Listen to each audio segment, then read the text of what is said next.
In this video, I'm going to be talking about a lens that I've spoken about before.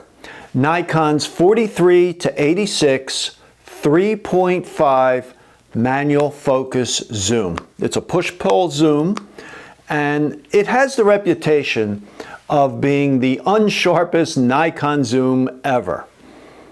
And in a recent video, I spoke about this lens. I did some test images with my standard test setup that you see behind me, and my results pretty much bore that out. It wasn't very sharp, and I also compared it to the 1975 version of this lens. Now, this version is 9 elements in 7 groups. The new version was 11 elements in 8 groups, and it is a sharper lens, but neither one I thought was all that sharp, at least compared to modern zooms. But some people commented on that video, and some said they got good results with it, and as long as you're not printing big. And I decided, why don't I test it in more normal circumstances? Some outdoor photographs, some pictures around the house, and even some macro photography. Yeah, I know, do you really want to use a 43 to 86 zoom lens from the mid-60s for macro photography? Well, we're going to look at some results, and I was a bit surprised. So it goes to show you, I think, that you can't always go by test charts, and you can't always go by controlled test conditions to determine if a lens will work for you. So I know in the old days, modern photography, popular photography, I would always read those test reports and look at those charts, the resolution numbers, and I would always try to buy the lens that had the best numbers, right? But that always doesn't translate into a lens that may work well for, let's say, portraits or landscape photography or whatever. But so I'm going to show you in this video that this lens definitely has a place.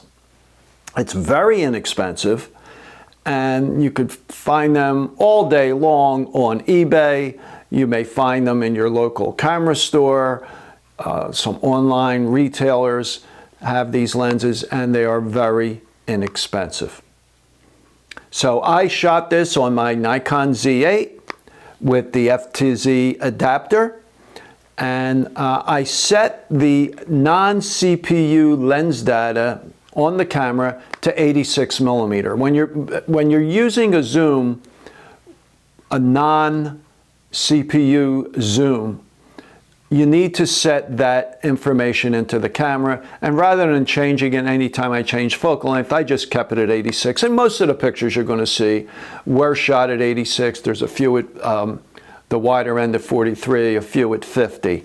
And a lot of them are close-up pictures.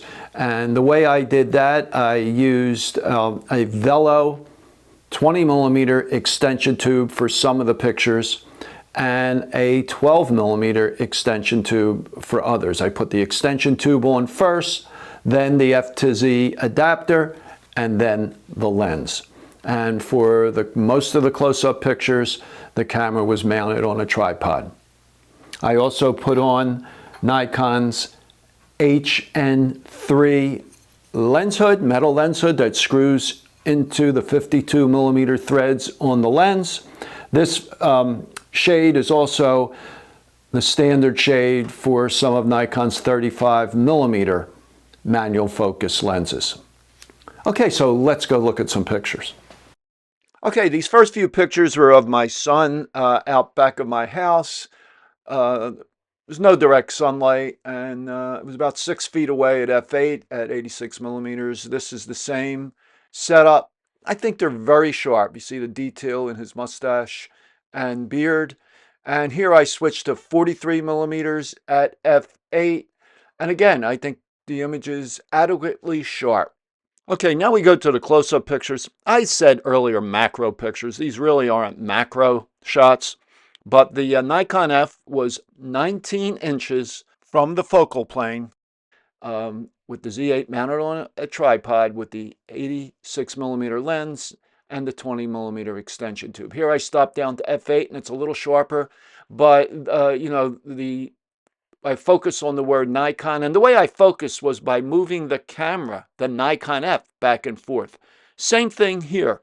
About 19 inches from the focal plane with the 20mm tube at f11, and I just moved the pepper back and forth, and I'm really pleased with these results. The only lighting was a single LED light set high off to the right a little bit.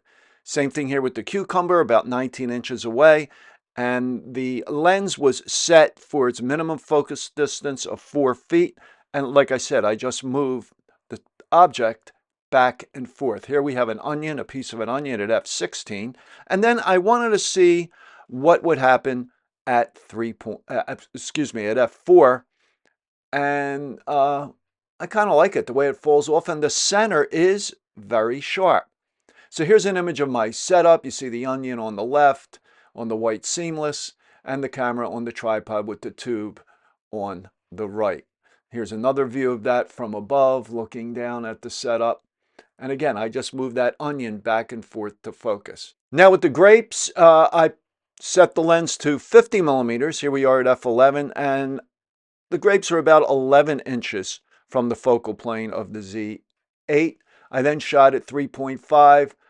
It wasn't really easy to focus at 3.5. The lens isn't real sharp, but I think the grape on the top in the center there is very sharp, even the one to the left of that.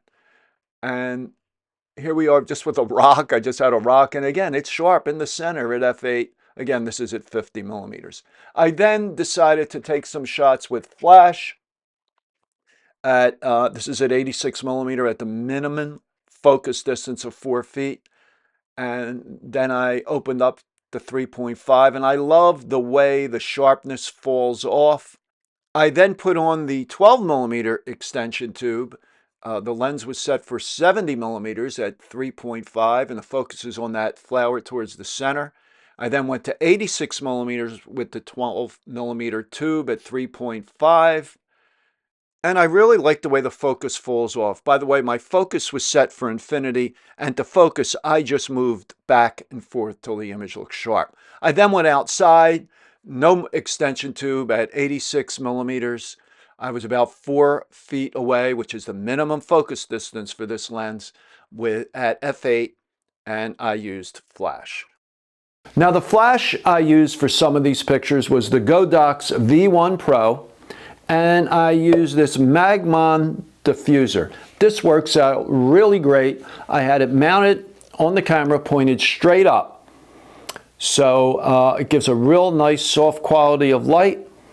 And I think it works out really well. It syncs perfectly with the Z8. It gives you excellent exposures.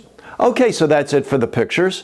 And I was a little surprised at the performance of this lens, especially after doing my first video on it, when the test setup didn't really look that great. But in the real world, you could get some decent images, and I like some of the softness with this lens, especially away from center. It helps to isolate the subject. It's lightweight, it's compact. Not the greatest zoom range, 43 to 86, but it does give you a slightly wider than normal, up to a short telephoto, a nice portrait length, 86mm. You could find these lenses inexpensively on eBay or at online used camera retailers. So I hope you enjoyed this video. If you did, please give it a thumbs up and subscribe to my channel. And any comments or questions, please leave them in the comments below. I always try to respond to all questions and comments. And I publish a new video every Monday morning and Wednesday morning at 11 a.m. Eastern Time. So I will talk to you then.